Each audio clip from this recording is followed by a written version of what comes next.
বর্তমানে যে ভারত পাকিস্তান সংঘাত শুরু হয়েছে তাতে কিন্তু কোন দেশের সামরিক শক্তি কতটা সেটা নিয়ে ইতিমধ্যে আলোচনা হতে শুরু করেছে।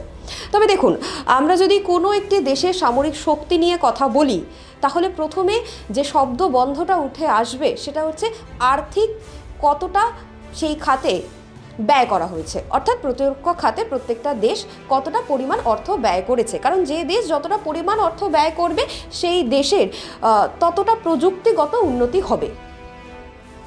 এবার আমরা এক একটা করে দেশের কথা বলবো। যেহেতু এই মুহূর্তে মধ্যরাতে অপারেশন সিঁদুর হয়েছে, অর্থাৎ ভারত একটা এয়ার স্ট্রাইক করেছে, বলা যায় সফলতম এয়ার স্ট্রাইক, বিশেষজ্ঞরা তাই বলছে। এইরকম এয়ার স্ট্রাইক কিন্তু এর আগে দেখা যায়নি। আমরা এই মুহূর্তে কথা বলবো যে এই যে এয়ার স্ট্রাইক হয়েছে, ভারত কি এমন মিসাইল ব্যবহার করলো যে মিসাইল প্রতিরোধ করার মতো ক্ষমতা পাকিস্তানের কাছে ছিল না। এই মুহূর্তে ভারত সরকার সরকারিভাবে কোনো রকম রিপোর্ট বা তথ্য পেশ করেনি এই বিষয়ে, কিন্তু বিশেষজ্ঞরা বলছে যে সুপারসনিক নামক ক্রুজ মিসাইল ব্যবহার করা হয়েছিল। এই মিসাইলটি অত্যন্ত উন্নত মানের একটি মিসাইল যা ভারত সরকারের কাছে রয়েছে। কারণ ভারত সরকার, রিপোর্ট থেকে জানা যাচ্ছে যে ভারত সরকার প্রতিরক্ষা খাতে পাকিস্তানের থেকে 9 গুণ বেশি ব্যয় করে। এটা আমি বলছি না বা আমার পাশের বাড়ির লোক বলছে না, এটা কিন্তু বলছে একটি সুইডিশ রিসার্চ সংস্থা। তারা রিসার্চ করে এই তথ্য বার করেছে।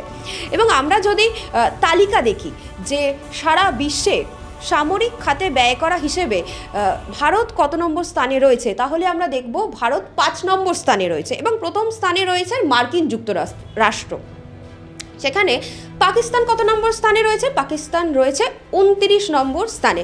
সুতরাং আমরা সহজভাবে এটা যদি কেউ পড়াশোনা জানে বা কেউ পড়াশোনা নাও জানে সেও বুঝতে পারবে, এই যে আমি র্যাঙ্কটা বললাম, অর্থাৎ প্রথমে রয়েছে মার্কিন যুক্তরাষ্ট্র, 5 নম্বরে রয়েছে ভারত এবং 29 নম্বরে রয়েছে পাকিস্তান। সুতরাং পাকিস্তানের ক্ষেত্রে এটা অসুবিধাজনক যে এই রকম একটা মিসাইল প্রতিরোধ করার। এবার এই যে মিসাইল ব্যবহার করা হয়েছে, বিশেষজ্ঞরা বলছে শব্দের থেকেও 3 গুণ বেশি জোরে উড়ে এসে এটি মাটিতে পড়ে।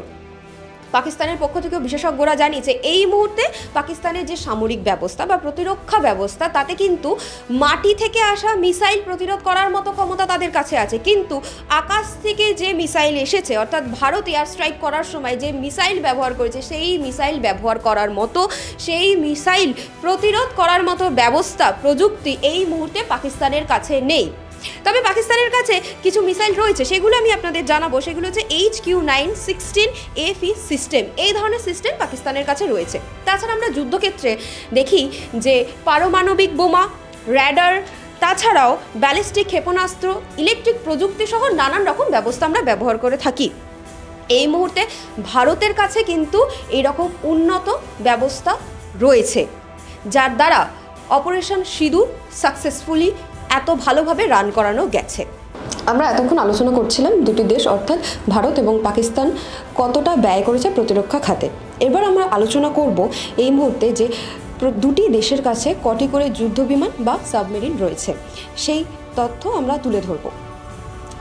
ভারতের কাছে মোট বিমান রয়েছে 2230টি এবং পাকিস্তানের কাছে রয়েছে 1399টি। যুদ্ধবিমান রয়েছে ভারতের কাছে 513টি এবং পাকিস্তানের কাছে রয়েছে 328টি। হেলিকপ্টার ভারতের কাছে রয়েছে 899টি এবং পাকিস্তানের কাছে রয়েছে 373টি। ট্যাঙ্ক ভারতের কাছে রয়েছে 4201টি এবং পাকিস্তানের ক্ষেত্রে রয়েছে 2627টি। সাবমেরিন পাকিস্তানের ক্ষেত্রে রয়েছে 8টি এবং ভারতের কাছে রয়েছে 18টি। সাজোয়া যান ভারতের কাছে রয়েছে 1,48,594টি এবং পাকিস্তানের কাছে রয়েছে 17,516টি। পারমাণবিক অস্ত্র বিশেষজ্ঞরা বলছে ভারতের কাছে রয়েছে 150 থেকে 80টা মতো।